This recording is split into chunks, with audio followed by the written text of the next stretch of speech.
বেকাচুরো করলে নামাজ মাকরুহ হয়।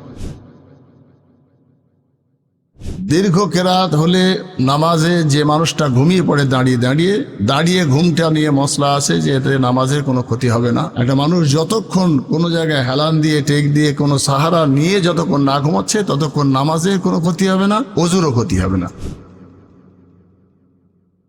যতবারই বায়ু হবে, অর্থাৎ এই বায়ু হওয়া এটা ওযু নষ্টের একটা কারণ, সেই জন্যে যতবারই হোক না কেন তার ওযু নষ্ট হয়ে যাবে, তাকে ওযু করতে হবে।